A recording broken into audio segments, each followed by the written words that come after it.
ભાવનગર મહાનગરપાલિકા દ્વારા એક જાહેરાત આપવામાં આવે છે. ભાવનગર મહાનગરપાલિકામાં એક સિટી એન્જિનિયર તરીકેની એક ખાલી જગ્યા હોવાથી તેની ભરતી માટે તમે ઓજસની જે વેબસાઇટ છે એના ઉપર અને લાસ્ટ તારીખ 31/5/2026 સુધી તમે ઓનલાઈન ઉમેદવારી કન્ફર્મ કરી અને તમે ફોર્મ ભરી શકો છો. જગ્યાનું નામ છે સિટી એન્જિનિયર્સ. હવે સીધી જ ભરતી જગ્યાઓ ભરવાનું માહિતી દર્શાવતું પત્રકમાં જોઈ શકાય છે કે જગ્યાનું નામ સિટી એન્જિનિયર છે અને ભરવાપાત્ર કુલ જગ્યાઓ 1 છે. તમારી શૈક્ષણિક લાયકાત શું હોવી જોઈએ એ અહીંયા બતાવ્યું છે.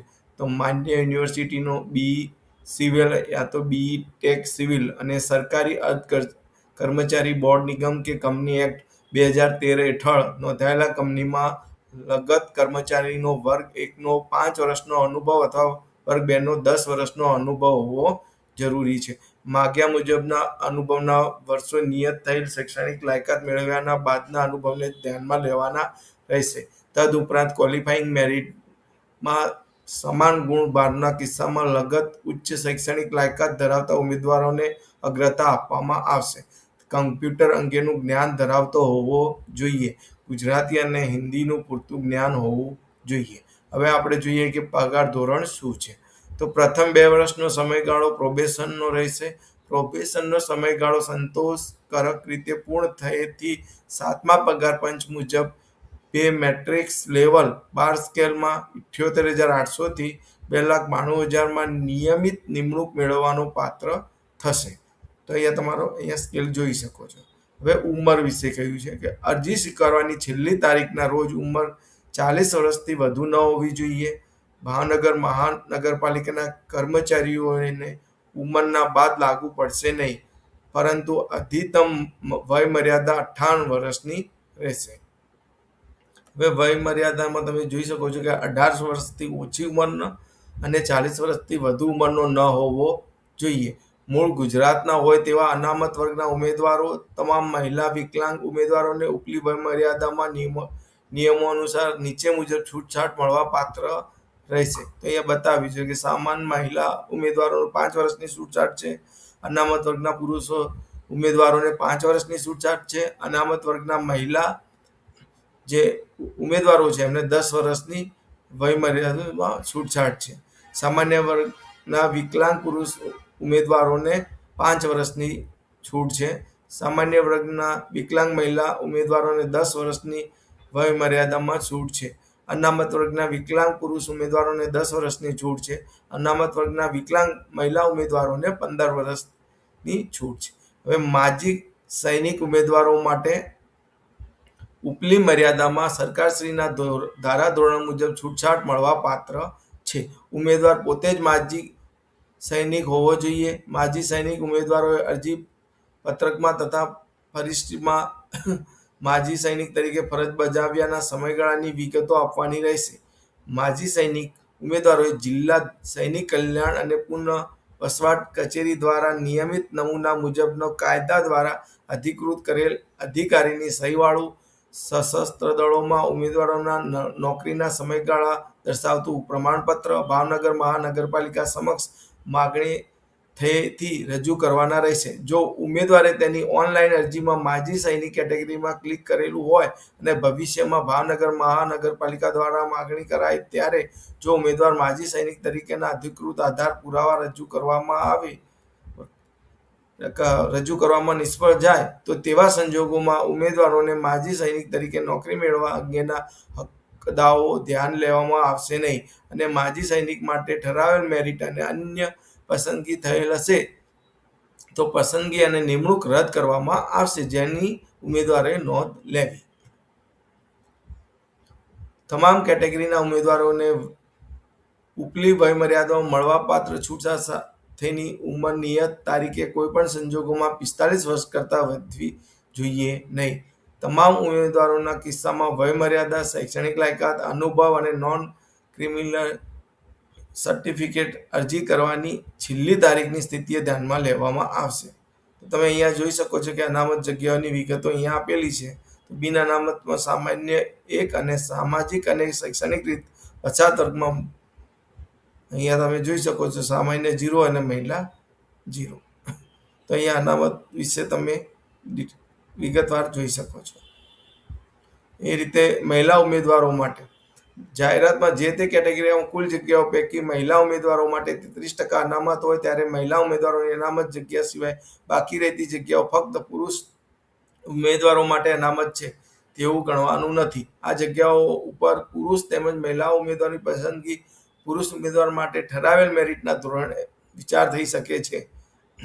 આ જાહેરાત અન્યને પુરુષ તેમજ મહિલા ઉમેદવારો અરજી કરી શકે છે. કુલ 10 જગ્યાઓ પૈકી 3 જગ્યા મહિલા ઉમેદવારો માટે અનામત છે. બાકીની રહેતી 7 જગ્યાઓ માટે મહિલા ઉમેદવારો પુરુષ ઉમેદવારો માટે ઠરાવેલ મેરિટના ધોરણે પણ પસંદગી પામી શકે છે. મહિલા અનામત જગ્યાઓ માટે મહિલા ઉમેદવાર ઉપલબ્ધ નહીં થાય તો તે જગ્યા સંબંધિત કેટેગરીના પુરુષોને ઉમેદવારથી ભરવામાં આવશે. અહીંયા વિધવા ઉમેદવારો માટે પણ ડિટેલ આપેલી છે તે તમે જોઈ શકો છો.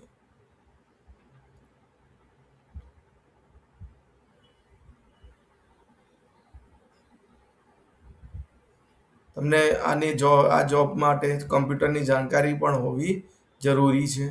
એ પણ ધ્યાનમાં લેવાનું. બરાબર. નાગરિકત્વ કઈ છે તો ભારતનો નાગરિક હોય અથવા નેપાળનો અથવા ભૂતાનનો કે મૂળ ભારતનો વ્યક્તિ હોવી જોઈએ. બરાબર. હવે ભરેલા અરજીપત્રક હવે જ્યારે ઓનલાઈન અરજી કરવામાં આવે છે ત્યારે જો એક કરતાં વધુ જાહેરાત માટે અરજી કરવાની હોય તો દરેક જાહેરાત માટે અલગ અલગ અરજી કરવાની રહેશે અને પ્રત્યેક અરજી માટે બિન અનામત વર્ગ માટે 1000 રૂપિયા તથા અનામત વર્ગ ઉમેદવારે 500 રૂપિયાની ફી ભરવાની રહેશે અને અરજી ફી વગરની અગ્રિમ નકલ વિચારણામાં લેવામાં આવશે નહીં. આ જોઈ લો, અહીંયા ડોક્યુમેન્ટ ને બધી વસ્તુ કહ્યું છે શું કરવાનું. શૈક્ષણિક લાયકાત વિશે બી આપણે જોઈ લીધું છે. બરાબર. સિટી એન્જિનિયર માટે એક આ જગ્યા છે. એની અંદર તમે લાયકાત પણ અહીંયા આપેલી છે. તમે લાયકાત પણ અહીંયા જોઈ શકો છો. પરીક્ષા લેખિત પરીક્ષા અને મૌખિક કસોટી હશે. લેખિત પરીક્ષા અગર મૌખિક કસોટીના ઉમેદવારો પોતાના ખર્ચે ઉપસ્થિત થવાનું રહેશે. લેખિત પરીક્ષાનું માધ્યમ જગ્યાની મૂળ શૈક્ષણિક લાયકાતના કોર્સને અનુરૂપ મહાનગરપાલિકા દ્વારા નક્કી કરવામાં આવશે અને ત્યાં ગુજરાતી રહેશે. અહીંયા બતાવ્યું છે. બરાબર. તો તમે જોઈ શકો છો.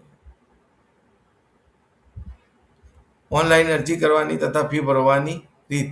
તો તમે ઓનલાઈન જ્યારે અરજી કરવી હોય તો ojas.gujarat.government.gov.in પર અરજીપત્રક ભરી શકાશે અને એની અંદર એના સ્ટેપ બતાવ્યા છે કે કેવી રીતે ભરવાનું. તો વેબસાઇટ પર જવાનું, ઓનલાઈન ક્લિક કરવાનું, એપ્લાય ઓનલાઈન ક્લિક કરવાનું, ત્યાંથી મોર ડિટેલમાં જવાનું અને એપ્લાય નાવ બટન કરવાનું અને એનામાં મોર ડિટેલ પર ક્લિક કરી અને જાહેરાતની બધી જ વિગતો અને અભ્યાસ ઉમેદવારે કરવો. ત્યારબાદ એપ્લાય નાવ બટન કરવું.